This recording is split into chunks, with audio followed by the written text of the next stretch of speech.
국민들께서는 정부 결정에 따라 예방접종에 계속 참여해 주실 것을 당부드립니다. 접종을 받으시는 분들은 가급적 건강 상태가 좋은 날을 선택해 주시고 예방접종 후 사망 또는 중증 이상 반응을 신고한 사례는 그 결과를 그때그때 투명하게 공개하는 한편 국민 불안과 불신을 조장하는 허위 조작 정보에 대해서도 엄정하게 대처해 주시기 바랍니다.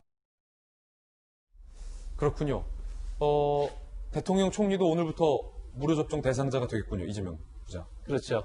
오늘부터 만 62세 그리고 69세까지가 무료 접종이 시작됐으니까 정부에서 어쨌든 백신과의 직접적 관계가 없다 그래서 이제 무료 접종을 계속 진행하겠다 밝혔으니까 아마도 이제 대통령과 총리도 그리고 또 지난번에 얘기했던 박능무 보건복지부 장관도 이번 주에 이제 무료 접종을 하지 않을까 싶은데 정말 윤태권 실장 얘기 저도 상당 부분 동의한 부분이 많이 있습니다. 그러니까 이게 물론 딱 노인만 사망은 아니죠. 분명히 처음 발단됐던 건 이제 고교생이 사망하면서 논란이 커졌었는데, 글쎄요, 이게 어쨌든 간에 지금 고교생들 1차 부검 결과에서는 관계가 없다, 이렇게 지금 나온 상태죠. 그리고 이미 사망자 중에 상당수가 1차 부검에서는 다 관련성이 없는 것으로 나온 상황입니다. 그러다 보니까 정부 입장에서는 접종을 중단하면서 얻게 될 그 폐해가 더 크다, 이렇게 판단한 것 같고, 그런 점에서는 국민 입장에서는 완벽하게 1차 부검뿐이 아니라 모든 부검 결과가 완벽히 끝난 다음에 접종을 시작하면 좋겠지만 사실 그렇게 중단하면서 얻게 되는 폐해, 그 다음에 우려되는 팬데믹 같은 것들이 독감과 코로나 같이 유행하는 그런 사태들을 막기 위해서는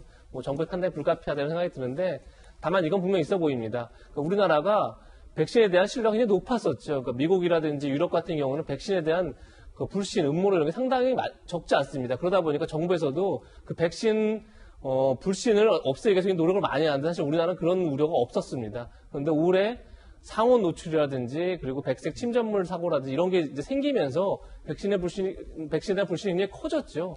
그런 점에서 우리 정부도 이게 지금 단순히 이제 독감 백신을 언제 맞느냐 마느냐 이런 문제가 아니라 이런 백신에 대한 불신 자체를 해소하는 데 좀 초점을 맞춰야 될 것 같은 생각이 들고 지난번에 말씀드렸지만 이 백신의 공급은 질병관리청에서 품질 관리는 식약처에서 접종 자체는 지자체에서 이렇게 업무가 나눠져 있다 보니까 갖게 되는 어떤 이렇게 서로 소통이 잘 안 되는 부분들에 대해서 그걸 어떻게 해소해서 백신의 신뢰를 다시 높일지 이 부분을 반드시 고민해야 되지 않을까 생각이 듭니다. 그럼에도 불구하고 국민들 사이에 불안감은 여전합니다. 수입산 백신이 품귀 현상을 빚고 있답니다. 최근 온라인 중심으로 수입을 백신을 찾는 시민들이 증가하고 있습니다. 현재 국내 독감 백신 공급 회사 국내 8개, 해외 2개 등 10개사인데요. 선우투자 김은주 씨는 시골에 계신 할머니께 해외 백신 제품을 맞을 수 있는 병원을 알려드렸다.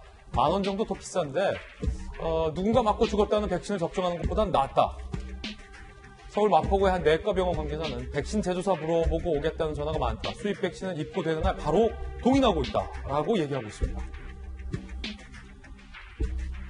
그런가 하면 국내 제조사 세계적으로 인정받았다. 일부 국산 백신은 순도 측면에서 수입산보다 낫다. 백신 제조사 국적에 따라 효능 차이가 없다는 게 중론이다라고 마상혁 경남도 의사회 감염병 대책위원장은 입장을 밝히기도 했습니다. 김수균 교수님, 그럼에도 불구하고 정부가 부인할 수 없는 한 가지는 국민들 사이에서 불안감은 계속해서 커지고 있다는 겁니다. 정부가 국민들의 불안감을 해소해줘야 할 의무도 있습니다. 그냥 국민들을 탓할 것뿐만 아니라 국민들의 불안감이 있다면 그걸 해소시켜줄 의무가 정부에게 있단 말이죠. 저도 이제 지역 기반 온라인 커뮤니티를 자주 들어가는데 거기에 이제 이번에 백신 사고가 발생하지 않은 해외 업체의 백신을 접종해주는 곳이 어디냐를 계속 물어보는 글들이 올라오더라고요. 아, 그래요? 아무래도 이제 자기 자녀나 이제 부모님에게 접종을 이제 시켜야 되는데 이왕이면 사망사고가 나지 않은 백신을 맞추고 싶은 게 사실은 너무나 당연한 마음이죠. 이게 단순한 작은 부작용 정도가 있는 거면은 정부의 말을 믿고 그대로 따르겠지만 이제 행여라도 이게 사망사고까지 아주 위중한 결과를 가져올 수 있는 사고이기 때문에 아무래도 국민들의 불안감이 그렇게 쉽게 쉽게 해소되지는 않는 것 같습니다. 물론 그 불필요하게 공포를 조장하거나 뭐 국내 백신이 그래서 뭐 효능이 없다라든가 이상한 효능을 갖고 있다라든가 이러한 가짜 과학의 어떤 정보들을 유포하거나 공포를 조장하는 그런 내용들은 물론 엄정하게 대응을 해야겠지만 그 국민들이 불안을 갖고 있는 거에 대해서는 어쨌든 정부가 인지를 하고 그 부분에 대해서 철저하게 좀 더 친절하고 더 꼼꼼하게 설득하는 작업이 필요할 것 같습니다. 예.